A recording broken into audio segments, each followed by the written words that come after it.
Okay, so hopefully you guys remember that the whole Gary Gensler resign movement from the last couple of days went pretty freaking trending. I'm talking millions of views over on Twitter. To prove my point, this post right here from Whale Chart, which I always tell you is such a bad source, says anonymous official at the SEC has reportedly disclosed that Chairman Gary Gensler is going to resign following an internal investigation. 1.6 million views. Now, most of that was all based upon an article that is now actually stated to have been made with AI. Now, a lot of people in the XRP community were already saying that this website that's posting all of this is doing so in a malicious manner. That I do not know, but you can see right here, in addition to the bulk of the text, the search can be traced back to thecryptoalert.com, which again, in my opinion, is also just a garbage website. What was also interesting, however, is Charles Gasparino from Fox actually went towards the SEC to ask their PR if it was true that Gary Gensler was resigning. And to dive into that rabbit hole a little bit deeper, Charles said, "I'd try to get an answer from the SEC's flack on Gary Gensler's rumored resignation," which sounds like wishful thinking from his haters. When I asked the question via email, his chief PR guy said, "Sorry, what?" And when I re-asked the question, radio silence, which was 4 hours ago. However, when it comes to Charles, not everybody is as happy with his remarks. For example, here's Huber saying, "Yeah, your friend Charles is one of the top journalists of our generation," but let's just quickly watch this video. Before we do, make sure you press that like button if you haven't done it yet, and let's dive right in. Ethereum has been given the green light. It could keep working, even though it didn't register any of this stuff. Ripple, as you know, is being sued. What's the difference between Ripple and Ethereum? Well, the SEC would say Ripple is still building out its platform. The Ethereum platform is built out. The stuff is now trading like any other commodity, not a security that is used to build something where you get something in return. Build on top of that. Turns out we can build a financial you're plumbing saying layer. That the concept of launching something that doesn't scale and then rebuilding Sure. it as It something scales- scalable it was scales in the somewhat. initial plans or initial Yeah, we thinking. knew it wasn't going to be scalable for sure. The Ethereum platform is built out. The stuff is now trading like any other commodity, not a security that is used to build something where you get something in return. Analyzed, but our current strategy is that we have 3 pools of Ether. So one pool is the pool that we sell.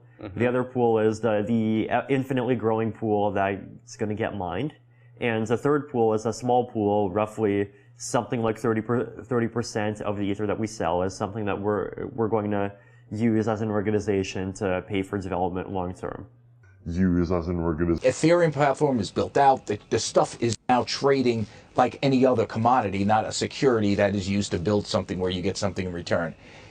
We are probably almost certainly going to release Ethereum 2.0 sometime around 2016 or so, which will hopefully have much more advanced cryptography protocols that will really solve the scalability issue to a much greater extent. We are probably almost certainly going to release Ethereum 2.0. Yeah, I know that might have been a little bit annoying to listen to. It's because the video is made in such a strange manner with slow-mos and speed-ups, repetitions, etc. I try to filter the best parts, but it's... Anyway, that sparked a little bit of a discussion between Charles and Mr. Huber here over on Twitter, which has been pretty interesting to watch. But the point is quite clear. Ethereum are a bunch of interesting people, huh? And Huber has also been quite interesting on the matter of, what a coincidence. The original plaintiff against EOS, Block 1, whose lawsuit led to the SEC's action, is, guess what? An Ethereum maxi, who even has a degree from Consensus. Remember when Lubin said EOS was dangerous because it isn't based on Ethereum, and how the SEC sued EOS shortly after with Lubin joking about EOS? The SEC would shut down everything but Ethereum? Sorry, EOS, but yeah, we're all in the same boat, which is a little reference to the idea that Vitalik, for example, said that Solana and every other crypto deserves the same chance, and the best should win because of the market, not because of some, strange manipulation. Then again, we can definitely not state there isn't any manipulation because of things that people have found out. Here's Patrick Riley, who's going, let's just call it deep into the weeds of things, right? He's diving deep into all the different parts with regards to Clinton's, with regards to Clayton's, with regards to Gary Gensler and a lot of things. Let's just put it like that. Now, his focus is something which I don't necessarily like to emphasize on, but it is quite shocking whenever I try to reread these things. And guys, it's not the only one, all right? There are so many people that have just dug up the dirt. For example, James Rule said, read the letter. Top House Republicans blast Gary Gensler's SECs. Lack of transparency by the House Financial Services Committee. Because even different agencies are putting up that this is just bad. It just cannot be helped. And questions are arising right now, and this is one of the most interesting pieces. It's now said that this will be answered in, I think, 2 weeks from now. So a question was asked, and out of all these, this is most interesting.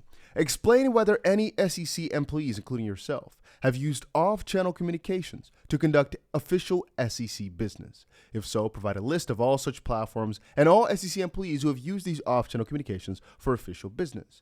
Please provide an answer before July 17th. Which is basically a matter of holding the SEC accountable to the same standards they seek to impose on individuals and entities that they regulate. However, if you read through these, a really interesting thing becomes, if the SEC is really able to answer questions akin to this, well, we'd have clarity pretty quickly. The problem is they never seem to answer. They just seem to ignore questions like this. Then again, it's been asked by a couple of pretty serious guys like Patrick McHenry here, the chair of the Committee of Financial Services, Jim Jordan, chairman of Committee of on the Judiciary, and James Comer, chairman of Committee on Oversight and Accountability, which makes this hopefully a little bit more serious, just asking the guys at the SEC the proper questions. Now, Ryan Selkis from Missouri also had this to say, I would not be surprised if Gary Gensler actually does resign soon. His only political future rests on bowing out gracefully in order to do his administration a solid in an election year. Because we're making him an issue that could cost Democrats the Senate and key electoral college states. I think it's unlikely that he resigns, but it would be smart for his administration to ask him to. He is a major political liability in a tight election, and Biden can likely turn 50,000 voters if he pushes him out, which, kind of makes sense. Some people say they don't care, or that a lot of people don't care, but I think you'd be pretty surprised with the amount of people that do care. And John said we need Patrick McHenry and a couple of others on the FSC to subpoena all records, emails, correspondence, and notes regarding all meetings and communications between Gary Gensler and the SEC and Sam Bankman-Fried and FTX, etc., as a first step of things, right? Even MetaLaw puts it up, MetaLaw man, that it's strange that it hasn't already happened, that we're all alleging that the SEC did some really shady stuff when it comes to actually getting these informational pieces in order because of literal fraud and potential conflict of interest, that nobody's able to facilitate that. How come? But trust me when I say that this whole situation plays a way bigger role in the major politics than might meet the eye. All right, a lot of you guys are not seeing the implications of these pieces, but it really concerns hundreds of thousands, if not millions of people. And I think honestly as well that their vote could partially at least rely on whatever decisions are made. Critics accuse the SEC of delays. We agree with that. Political influence, we agree with that in the crypto regulations. Again, it's going to be, or keeping it get harder and harder to deny all this. And from a policy perspective, from a harboring perspective, it might actually be best to keep the peace and just get Gary Gensler out of the door. So even if he might not resign, they might no, I don't think they're going to fire him. I just mean they might actually push for his resignation a little bit more, just because it would look better for the agency eventually because of how stupid they've been acting. Because right now, a lot of these things are coming together. All right, Bitrix's case was out of the weeds a long while, but right now it's also starting to step back up. And the same thing applies for so many other pieces. It will all basically collide soon enough.